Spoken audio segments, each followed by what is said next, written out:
Good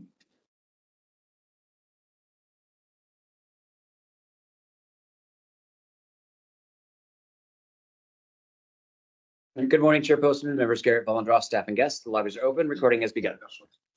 Yes. Good morning, everybody. We'll convene the Liquor and Cannabis Board Caucus meeting for July 9th, 2024.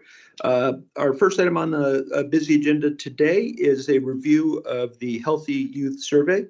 And we will turn it over to Tyler Watson, the Operations Research Specialist, to walk us through it. Good morning. Thank you. Good morning, board members, staff, and others in attendance. We'll share my screen. Hopefully I get it right the first time. So please let me know if I'm sharing something that does not look like Healthy Youth Survey 2023 snapshot results. Results snapshot. Good. You're good. Great. So that's really what my presentation is today, is just a snapshot of results relevant to LCB's focus on regulated substances. Again, my name is Tyler Watson. I'm a research specialist with the research program here at LCB. So I'll go ahead and get started. Really simple agenda today, just to describe the Healthy Youth Survey 2023 background and context, and then review some of the HYS 2023 results for substance use. So those are the goals for today. I'll start by just, as I always do when we talk about this project, by just acknowledging that this is a very, very large collaborative project for primary state agencies. You can see the folks involved here at LCB, Kristen Haley, Sarah Oki, and myself. Prior to coming over to LCB, I was on the Healthcare Authority, HCA team, DOH, and then OSPI are the four state agencies that collaborate on this statewide survey. We also have a partner, Looking Glass Analytics, a contractor, Looking Glass Analytics, and then lots of other partners across the state, schools, Community Prevention and Wellness Initiative coalitions, community-based organizations, ESDs, health jurisdictions, tribes. And then we have a great communications team that had kind of a point person from each agency to help us communicate some of the results of this project as well. So by way of quick background, this was the oldest picture I could find of the survey. It's been around since this adolescent health survey has been around since 1988. It really asks about a whole range of adolescent health behaviors, substance use, of course, but also dietary patterns, exercise, really all the whole range of health behaviors. The content comes from other national surveys. If you've heard of the CDC's YRBS, the National Tobacco Survey, Communities That Care, but also input from state partners. It's administered every other year. It is a statewide effort, primarily in public schools. It's administered in grades 6, 8, 10, and 12. Smaller schools can also ask to grades 7, 9, and 11 to kind of round out their numbers. But these are the grade levels that we tend to focus on. And you'll also see me focus on grade 10. So sophomores in high school, they're kind of in the middle. We kind of consider them our sentinel grade level and age level for a lot of these behaviors. The survey used to be sort of just brought together from the various state agencies that I mentioned, sort of cobbled together. But since 2012, there's been a legislative mandate. And since 2015, there's been an appropriation to fund this survey, at least in large part from the state, from the dedicated cannabis account. So that's a really quick background of the survey. The 2023 survey that I'm going to share some really brief overview of today does have a little bit more unique context, as we've since the pandemic era. 2020 was going to be a scheduled administration, and because of all of the pandemic related struggles, including particularly related to schools, we postponed that to 2021. By doing this, we changed our grade cohort. So instead of asking the same group of students every 2 years, this survey, we actually switched over to the sort of the off year students. So things have been a lot different since the 2021 survey. And we also, alongside changing the grade cohort, we made some methodology changes as well. So for example, we moved this to a fully electronic survey, no more paper and pencil option. We kind of had that as an option as we made the transition. We have a remote option. We have increasing numbers of students who are in remote learning and alternative learning and remote learning environments, like virtual academies, for example. We moved to randomization, and we have now a core set of questions and a random set of questions to make sure we don't overburden students with too many questions. Similarly, we have display and skip logic. So if a student says, I've never used this substance, they're not going to see a bunch of follow-up questions about that substance.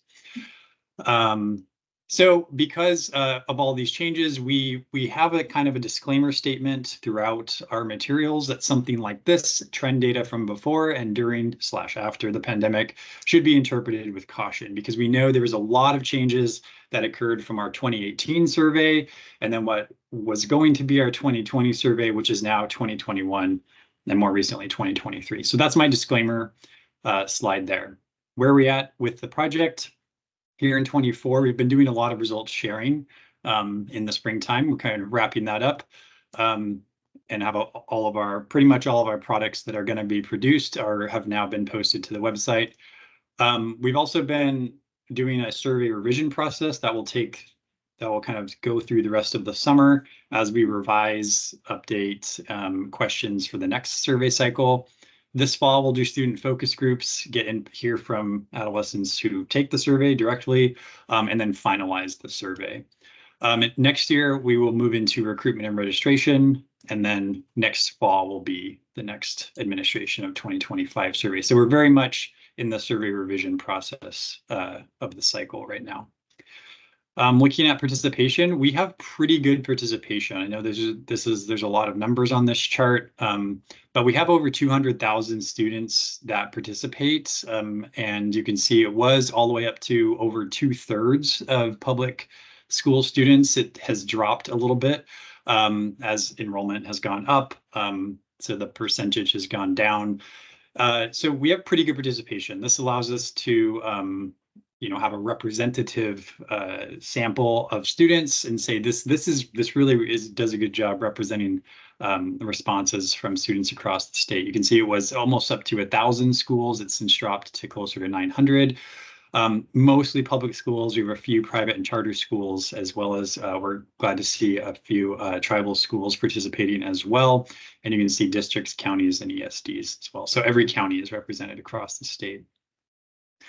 The results, we do a lot of things. We have our website hosts the results. The public results are available at the state, educational service district, or ESD, and county level.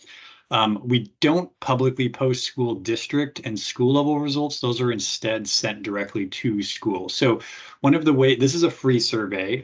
And so one of the ways that we sort of provide a service back to school districts and schools is they get a personalized report for their students in their school and district, and we don't share that publicly unless you have a data sharing agreement and you have actually the actual data set. But that requires permissions and getting that set up. So we have reports that list every single question. We call those frequency reports. We have fact sheets that are topical. For example, this one over here that kind of give some high level themes. We have a Q/Q analytic tool that allows you to cross-tabulate. For example, how many students who identify as this way also report this behavior.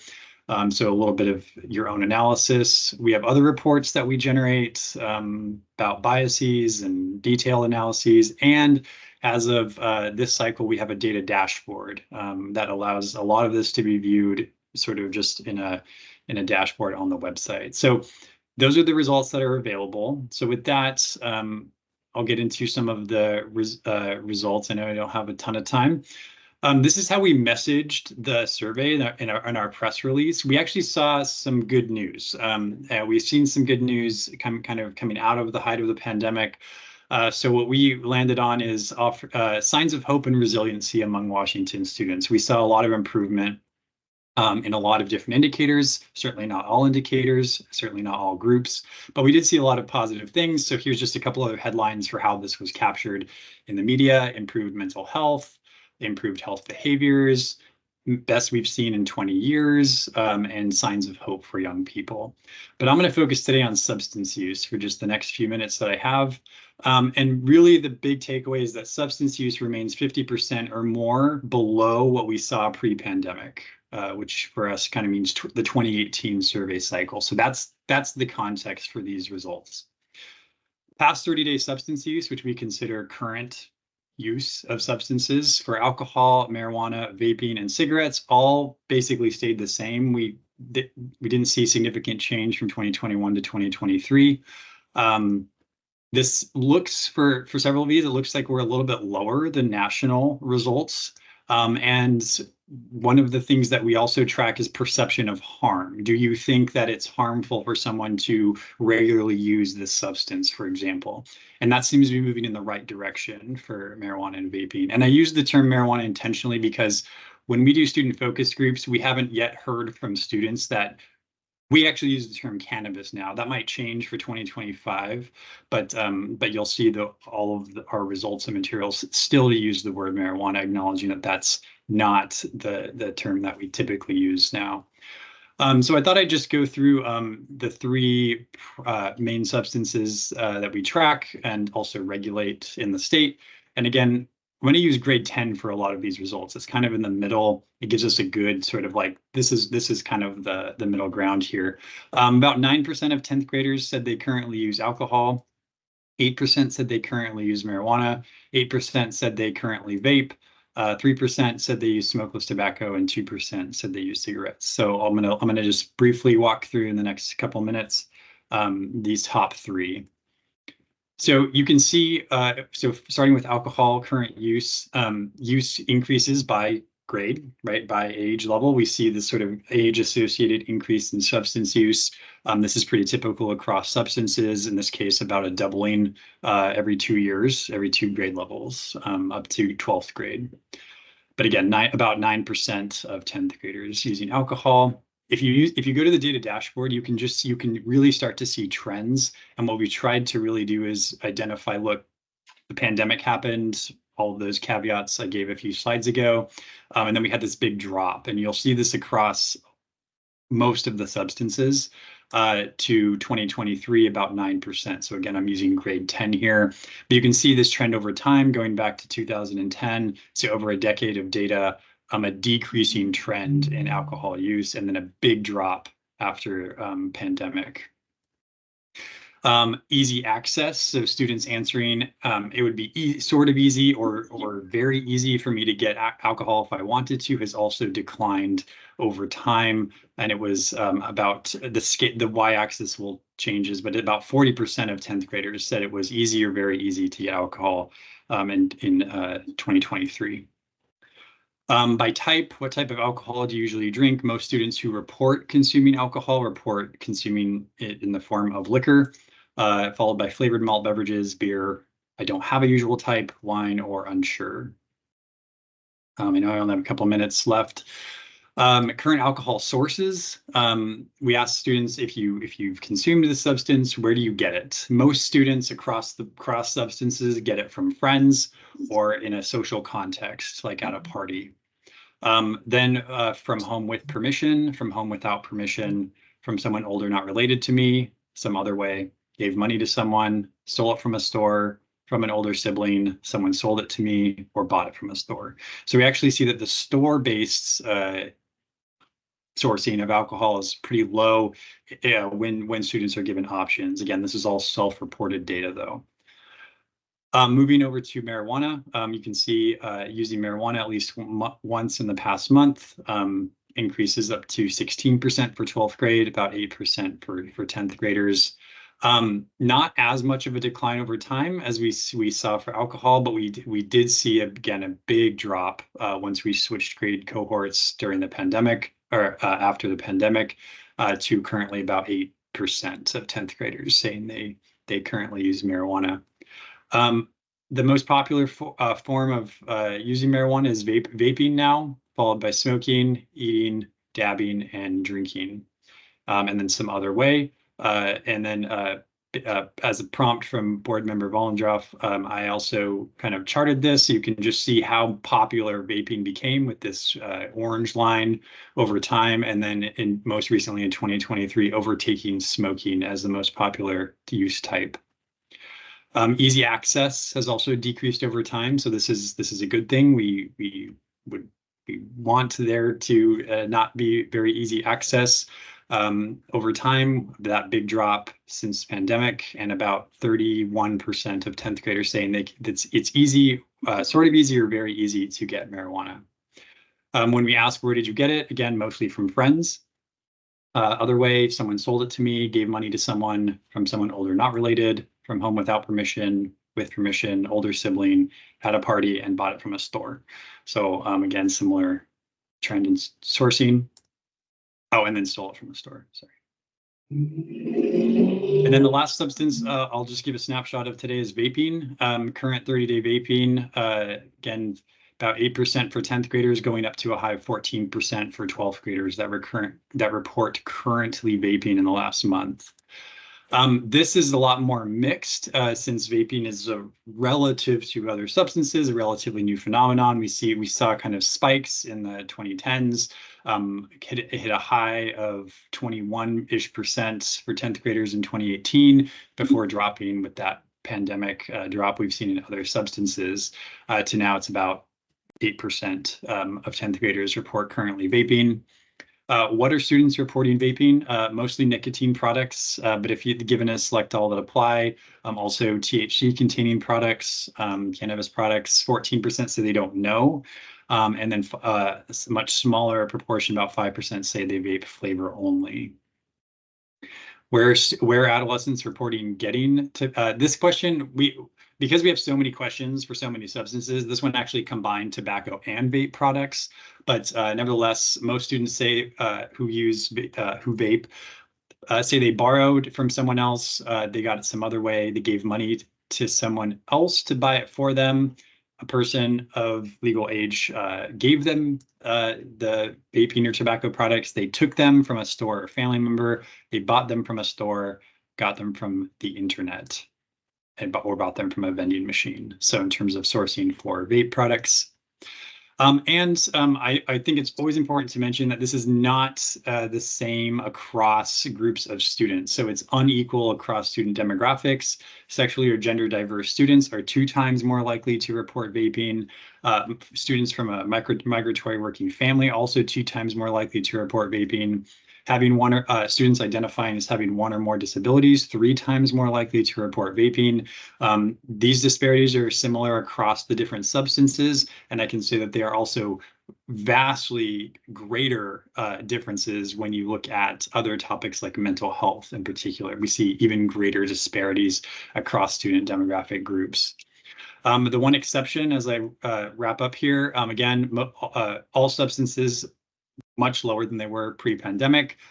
The exception to that is when we ask students about other illegal drugs, painkillers, and prescription drugs. They did increase significantly, but we're still talking about under 3% of students reporting use of these substances. So it's a very small proportion, even though it did increase. It looks like it's a little bit higher than comparable national results for grade 12, and it looks like the perception of harm for prescription drugs is actually moving in the wrong direction.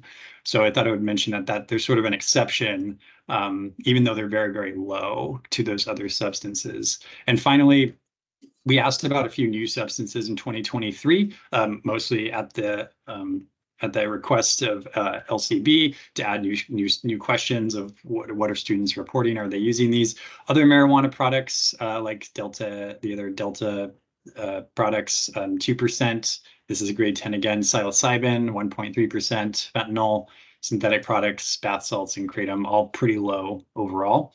Certainly not 0, but pretty low, and maybe we'll continue to track this over time. I'll wrap up with key takeaways. Substance use is down a lot from pre-pandemic. Most substance use remained stable from the last survey cycle, 2021.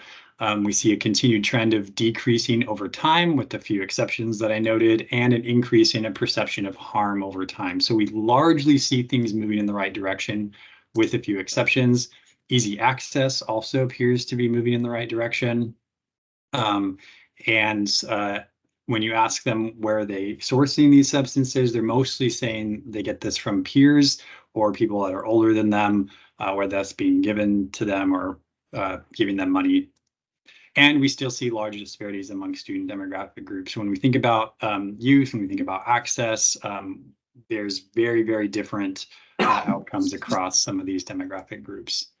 So with that, I will wrap up. If we have any questions, thank you. Great. Thank you, Tyler. Questions for Tyler on the board? I just have a couple of comments. Go ahead, Ollie. No, I was just going to say it was good, valuable information. It's interesting to see how many at 10th grade level are getting alcohol and vaping at home with permission. That was interesting. Yeah, absolutely. Yeah, I was actually going to make that point as well. But just first of all, Tyler, we're so lucky to have you on board with our research team, given your background with the Healthy Youth Survey. When you were talking, you mentioned meaning there were changes in the overall design of the report or questions and that kind of stuff. Like, who's the decider in this group at the end of the day? Is it consensus-based decision making, or who really is in the driver's seat at the Healthy Youth Survey with so many partners? That's a great question. If any of my colleagues, particularly Kristen and Sarah, want to chime in, we really strive for consensus. Each agency does have. There are times where we say, okay, you need to delegate like one person from each agency to come to the table and make a decision, rather than sort of our typical committee, which is like a lot of back and forth conversation, and yes, collaboration. So yeah, I'd say it's really by consensus. Okay. And there's varying levels of experience as well at the table. So, but yeah, I'd say consensus. The reason I asked that question, and I've actually mentioned this to you, but I want to say it here, and that is that I know with Mary Sagawa, she was a participant in the Healthy Youth Survey for the LCB and was heavily involved. But with you on board in particular, I really want us to be at the table. I really want us to continue to be and partner with Kristen, and that we are a driver in this in terms of what information do we need to make good public policy decisions on the products that we regulate.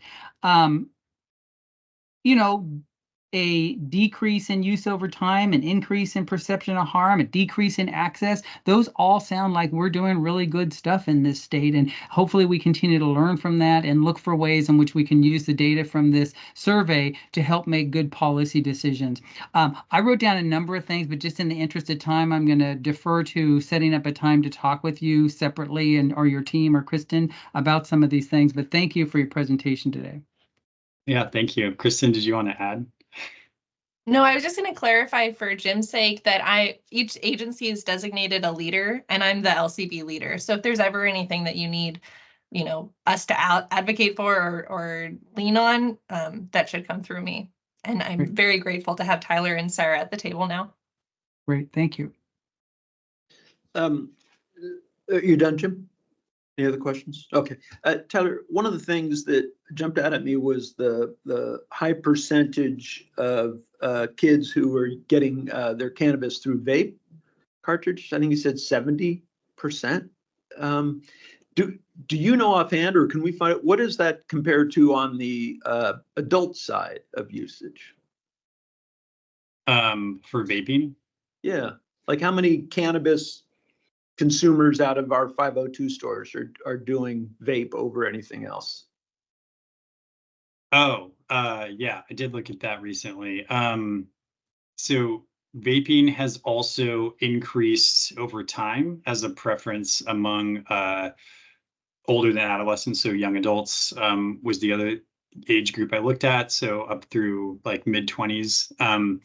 But not as much as adolescents. So it has also increased, but it is not like adolescence it has overtaken smoking as like the most commonly way that cannabis is consumed. It is still increased a lot, but not quite as much as adolescents. Yeah, okay. Yeah, I mean, last time I looked, there was a spike in vape products that was pretty sharp, but still not for the overall market, the majority of it. So one of the questions I have is there something in that result that should prompt us to look at vape, cannabis vape in particular? If that seems to be so popular among underage and younger users? I mean, I do agree that it's because of its popularity. I think it does certainly warrant more attention, especially because it's, as far as we can tell, has continued to increase over time in terms of its popularity. And I think there's a lot of reasons for that, right? Including being able to kind of use it a little bit more secretively, things like this that are more appealing to adolescents. So yeah, I think it's certainly, and also differentiating by age group, I think is also an important thing to do, because I don't know offhand like I do for the younger age groups, but I know that preference also changes as you go up in the age groups. For example, I think edibles become more popular as well. You don't have to necessarily again kind of ease of consumption, things like this that we see change. Yeah, okay, that's great. Don't see any other questions. So thank you, Tyler. That was a great presentation and lots to dig into. So thanks so much. Thank you. Thank you. Our next item on the agenda is to review LCB policy statement on House Bill 2204, which is the emergency alcohol permit. And Justin Nordhorn is going to. All right, good morning, Chair Postman, members, Garrett and Wollendroff. So I just wanted to cover today a policy statement that we put out last week, stemming off of the 2204 legislation that passed this year. So this particular legislation is providing an emergency permit to manufacturers of alcohol when their businesses basically become inaccessible due to an emergency. So wildfires as an example. We're coming into wildfire season. And we wanted to get something out while the rulemaking process is underway and in effect. And so we're not going to have final rules developed until early fall. And so we wanted to make sure that people could come in, apply for licenses, and know what to expect when they're going out and co-locating with businesses. So one of the big challenges is when you're talking about manufacturers, such as wineries and breweries, you end up with different privileges than say if you were going to go into a retail store. So we wanted to make sure that the policy statement was clear around what the expectations are if you're going to co-host with a retailer. And so we really focused on the requirements of the statute, of course, where you have to have a declared emergency based on RCW 3852-010. And then you also, there's only a limit of 3 permittees that can co-host at a retail location. And the emergency permit holder is going to have to adopt the same privileges as the host license. So if you had some privileges in your winery or distillery or brewery, for example, and you go to a retail location that doesn't have those privileges, you're going to have to adopt the privileges for that temporary period of the retailer in order to keep things clean and compliant. And that's also going to help with any of the trade practice and undue influence implications that could occur with that. The other thing is the emergency permit holders, employees are going to have the same mask permit requirements. So if you're going to be serving alcohol within the retail location, that if they have mask permit requirements at that location, then the people who are serving alcohol at that location, including these temporary permit holders, will have to go through the mask program so that we have that consistency in regulations there. So these permits are good for 30 days that can be extended. And so those are eligible to be applied for at this point. And there is no fee involved in these particular permits. So this is really just to help those licensees out who are negatively impacted by those emergency and disaster situations. So I'm happy to answer any questions, and I know our licensing team is all ready to accept those applications if any have come in already. Any questions? Let's see. The only one how How often does anything like this happen? Well, we've seen some of the wildfires like last year cut off a lot of access points. And so I know, this is for alcohol only, not cannabis related. But I know that when we first started the whole cannabis issue with the wildfires, there was a lot of impacts on that as well. So when locations and roadways become inaccessible, this way, the licensees who are manufacturers can bring their product out of that disaster zone and then set up for temporary, so they can have that continuity of operations and hopefully keep their doors open when it happens. I don't think this is something that's going to be heavily utilized. However, it is going to help those businesses stay afloat during these times of hardship. Yeah, that's great. Good. Thank you. You bet. Thanks. Yeah. All right, we'll now move to a briefing on the social equity program, the draft rubric and draft rules. Got a couple people who are going to present here, so I don't know who's starting, but Aaron Washington, Nicola Reed, Cassidy West. Should be going first. Yes. Cassidy West is going first. Okay. Okay, well, good morning, Chair Postman and board members Garrett and Ballendroff. This presentation will highlight key changes that we've made to the draft rules presented at the 522 engagement session. The changes were made based on public comments we received on the draft. We made necessary modifications to the definitions to align with statute. And I'm not going to go through all the terms here, just in the interest of time. And then if we want to, oh, you know what? Okay, slide 3, please. I was like, am I sharing my screen? Okay. And then we also updated some definitions to improve clarity. And so this was also based on some public comment and feedback we received. And we hope to remove some of the ambiguities and make it easier for applicants to understand the requirements.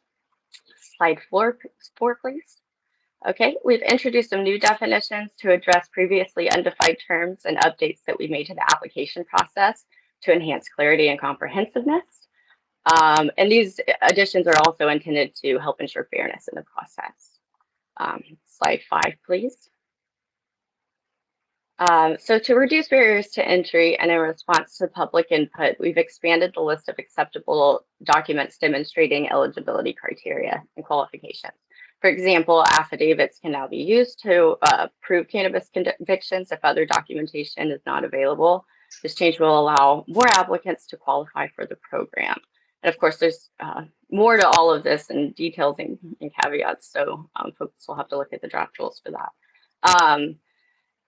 For the registration process, so we have a new registration process that requires applicants to register through an online portal before submitting the documents to the social equity contractor.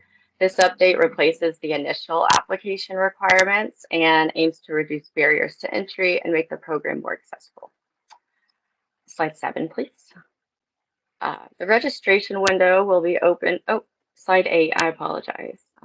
Yes, slide 8. So the registration window will be open for 30 calendar days with flexibility for the board to reopen it based on market demand and license availability. This approach will ensure that we adapt to the evolving needs of the market. Slide 8, please. Only registrants meeting 2 of the 4 qualifications will be scored with no duplicate points if more than 1 registrant meets the same criteria. This change aligns with statute and clarifies the evaluation process and aims to ensure fair and a balanced scoring process. Slide 9, please. The social equity contractor has the discretion to determine the form, manner, and time frame for submitting application materials. The flexibility will help streamline the review process. Slide 10, please. We've implemented a new process that includes a remedy period. So after the initial score and explanation are provided by the social equity contractor, registrants can submit additional verification documents to improve their final score. This approach is to ensure transparency and fairness in scoring. And this also reflects public feedback we've received as well. Slide 11, please. In the event of a tie among top scoring registrants, the double or qualified applicants, the double blind lottery will be conducted by an independent third party who is not the social equity contractor. This process will eliminate bias and ensure impartial selection of applicants. And I should note previously, prior to the legislation, the double blind lottery was used to break a tie among applicants with the highest scores in the county, but that's no longer relevant since 50/80 applicants can move statewide. Slide 12, please. Okay, we've just amended some of the language related to the circumstances for board issuance of a preliminary letter of approval or withdrawal letter to improve clarity and ensure consistent communication. Slide 13, please. A social equity registrant or applicant who's been withdrawn or denied may appeal the decision. One exception to this is if the social equity registrant or applicant requests the withdrawal.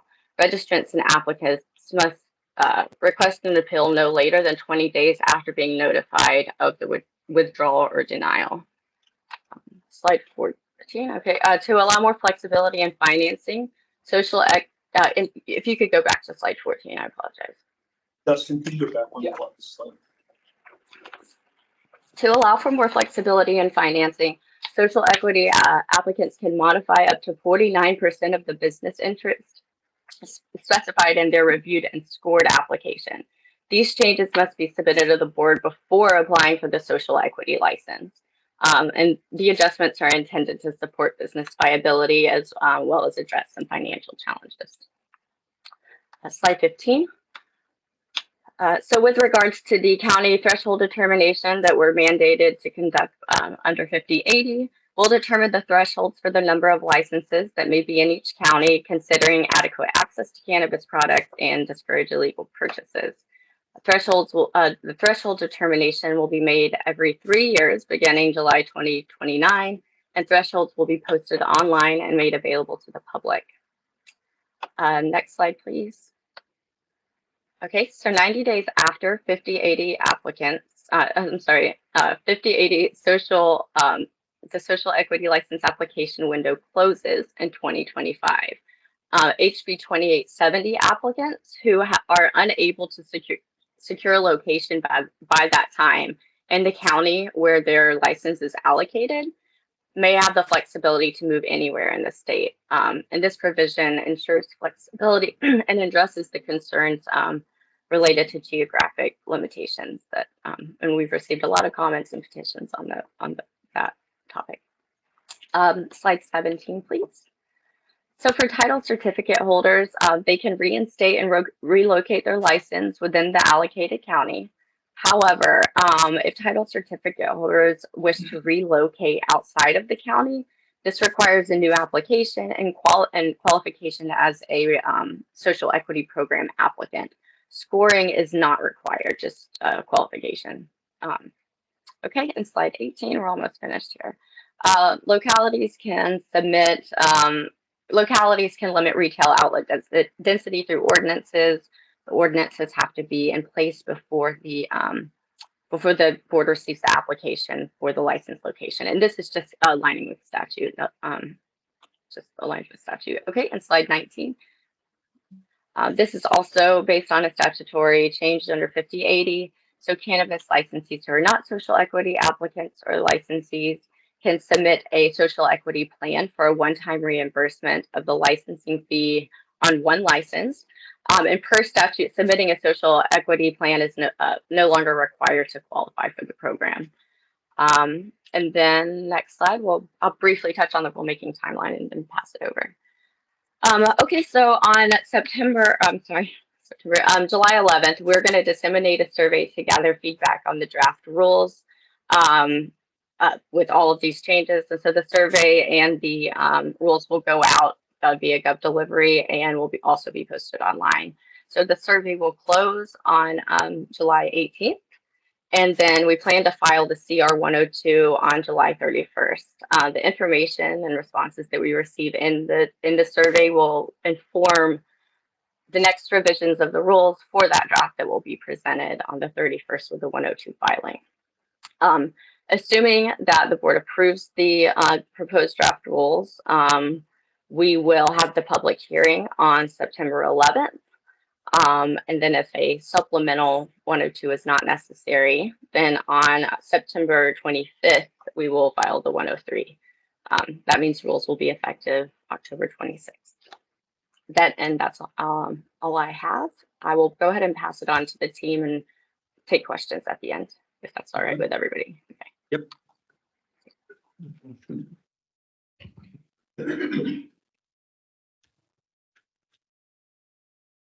All right, so good Tuesday to you, Chair Postman, Member Garrett, and Volendroff. Our goal is to provide clarity and insight about the reasonings for the second proposed rubric. We will give an overview of what will be discussed to include the rubric background, community feedback, and agency responses. I'll go through the proposed rubric draft. Nicola will discuss the weight of the rubric points in her graph presentation, in addition to the initial social equity applicant demographics shared with us. Nicola, myself, and the social equity team is here and happy to answer any questions you have at the conclusion of the presentation. Okay. The social equity application rubric was initially introduced by the Social Equity Task Force, which was later adopted in rule and was utilized as a scoring tool. The Social Equity Task Force was established to make recommendations to the board for the social equity program and to advise the governor and legislature on policies that will facilitate the development of the cannabis social equity program. The task force was comprised of volunteers from the community, the legislature, and state agencies to assist with the goal of reaching communities most impacted by the war on drugs. Slide 5, please, pardon me. We had our first rubric and rule, then Senate Bill 5080 passed to expand the social equity in cannabis program, which also gave us an opportunity to reevaluate the rubric in response to stakeholder feedback. Concerns were shared during phone conversations, emails to the social equity inbox, and data collected from the application experience survey. In response, the agency shared a first proposed draft rubric with the community. The LCB's effort is to continue conversation after receiving community feedback from the past 2 engagement sessions facilitated by the rules team, which was helpful to reevaluate the rubric. Go to the next slide. It's important to note that the rubric is a piece of the social equity in cannabis program, but that there are minimum requirements that an applicant must meet before being scored under the rubric criteria. To introduce this, the slides presented are the second draft proposal for the rubric. I will begin with the categories being proposed to keep and clarify the ideas to support the changes. The numbers you see for each category reflect the proposed rubric. Categories 5, 6, and 9 of the current rubric will be shared at the end. These categories are proposed to be deleted. Category 1, under the current rubric, a person can receive 40 points for any amount of time, even 1 day, for just living in a disproportionately impacted area. 7 out of 10 stakeholders' feedback disagreed with the initial proposed change and suggested there should not be any points for those living in a DIA less than 5 years. Category 2 and 2A was initially proposed to be combined and to remove the language cannabis for an applicant or an applicant's family member to simply show having a drug charge. Feedback from the community is that 7 out of 10 people did not agree with this proposal. Records can vary by county when a cannabis charge is recorded. Sometimes a cannabis charge is recorded as a general drug offense and tended to be a barrier expressed by applicants. Cannabis convictions or arrests is the focus of the program and is proposed to be included and to be scored the highest. Next slide, please. Category 3 and 3A is going to be kept separate using the same considerations for 2 and 2A. This would need to be a non-cannabis drug offense, which was the same principle applied to the first round. Category 4, about sentencing, was initially proposed to remove home confinement from garnering any points. While home confinement is not allowed for drug charges in the state of Washington per RCW, it has been a sentence people have received in other states. Washington law does not specify a cannabis offense must have occurred in the state of Washington to apply for the social equity program. The LCB is proposing to include home confinement as a sentence type with probation to garner 30 points. Next slide, please. Category 5 about household income did not receive any changes to the current language. An applicant's most recent year's income, as required by statute when applying for the social equity program, may or may not directly relate to impacts related to cannabis and the war on drugs. Stakeholder feedback about this category varied. Points were still considered for reduction from 40 to 15. Category 6 is proposed to base the criteria on applicants who owned a dispensary. This proposal would remove the language of operated. 7 of 10 stakeholders provided feedback to advocate for higher points to address those most harmed by the war on drugs. After careful consideration, the committee decided on not increasing points. The weight of this category is now higher because the overall total points for the rubric is lower. An additional category is being proposed for applicants who applied under the previous social equity and cannabis window, issuing 15 points to those who met qualifications but did not score high enough to be prioritized as an approved applicant. The proposed rubric total maximum points would be 255. Next slide, please. These are the categories to be deleted. Category 5 and Category 6 of the current rubric was about loss of employment and loss of housing. Each category is still proposed to be deleted. Applicants expressed documentation was either hard or that they could not get any documentation at all to support this category. Category 9, about previously or currently holding 51% in a retail cannabis business, was proposed to be removed. Some felt this could be a barrier to fairly access the cannabis market. At this juncture, I'll hand the remainder of the presentation over to Nicola. Thank you.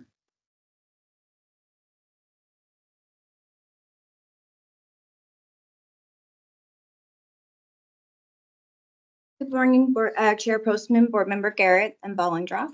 So what we want to do is show you how the weight of each of the rubric points based on the criteria, I'm sorry, in another form in a percentage. And so there are 3 criteria that has variables.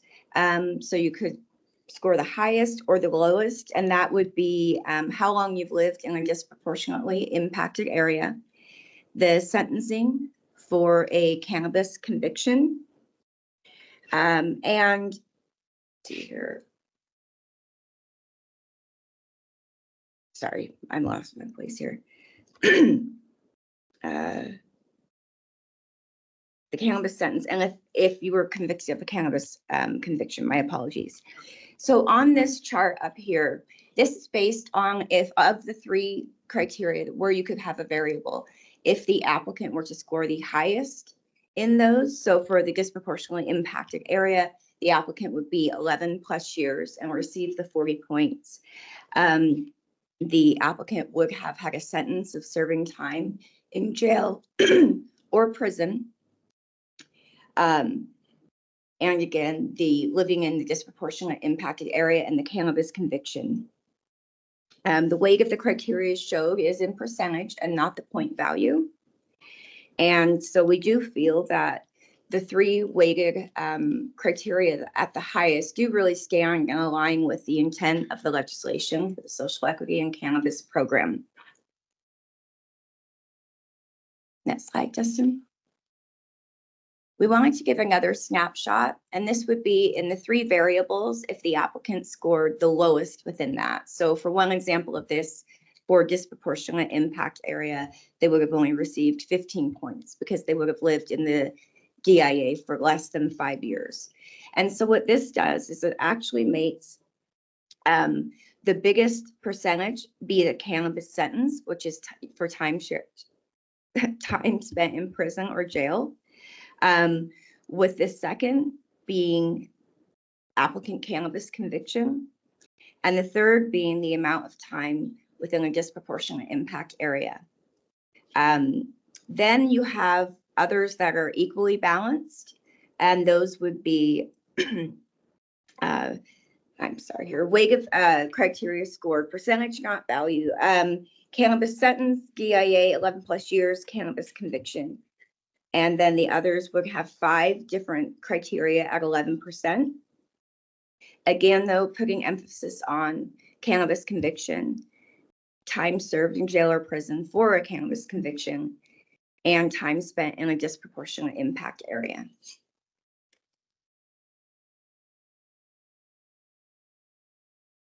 The next is the social equity applicant demographics.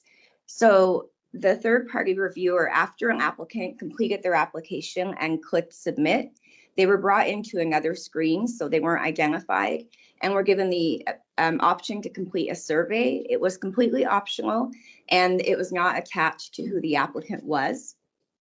What this survey asked is, of the application and the people you put information for, if they would make note of the self-identified race of each of those individuals.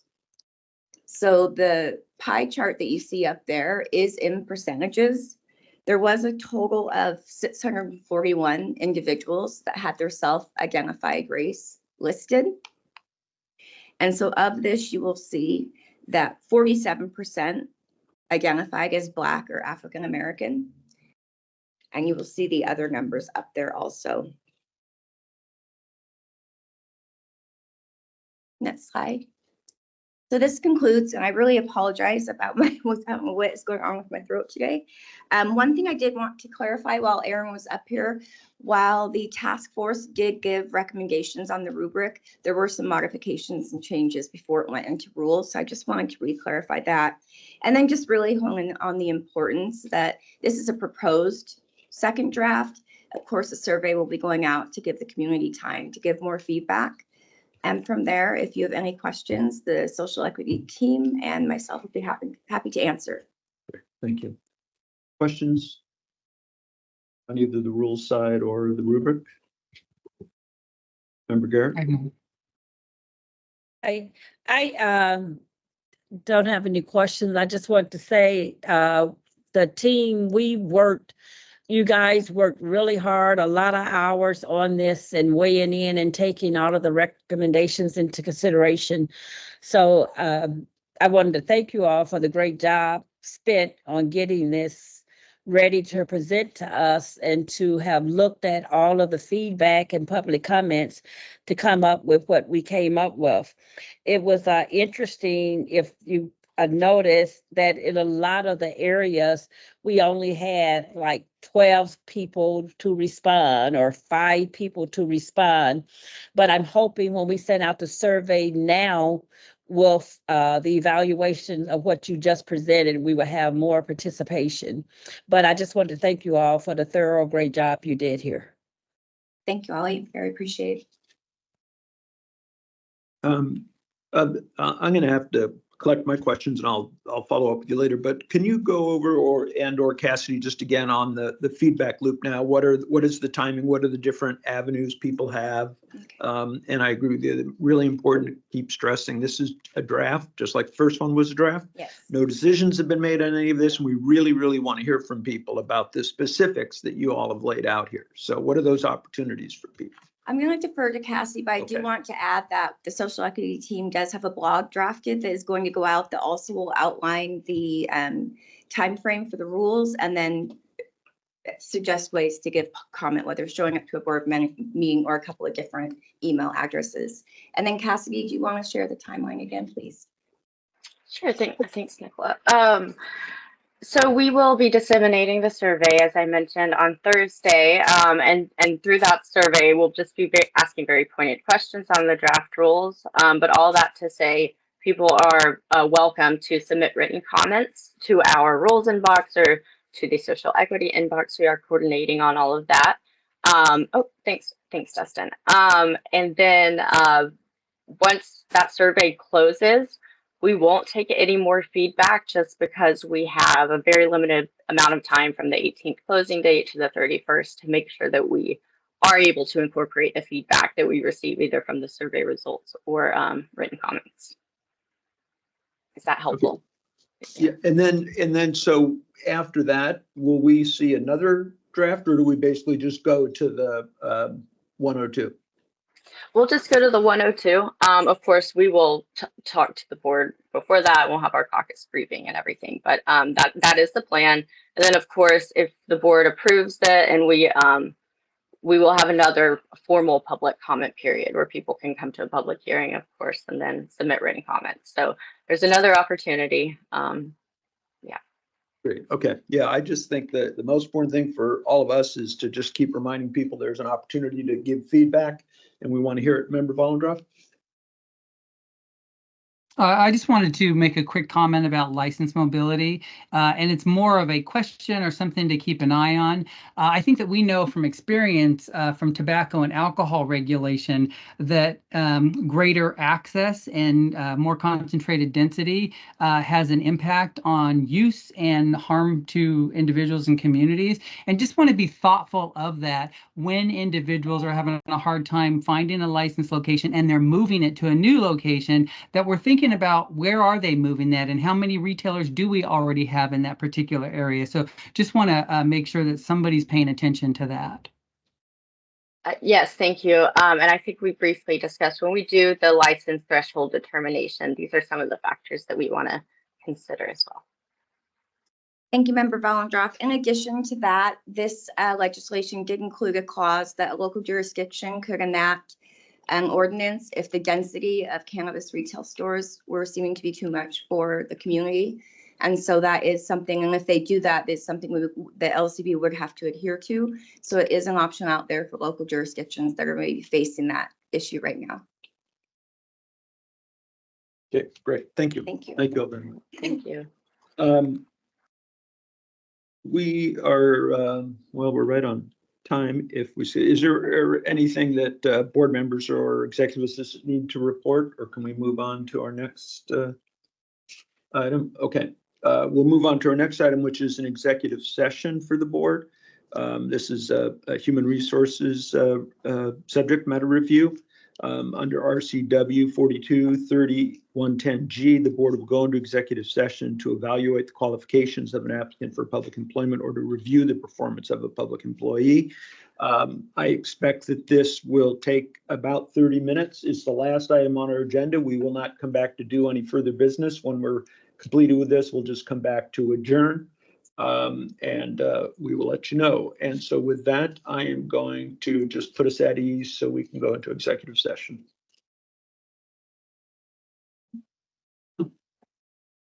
Bye. Nice job, licensing. Thank you for your water. No problem. I almost brought you mine, and then I saw that you had water up there. It was, no. We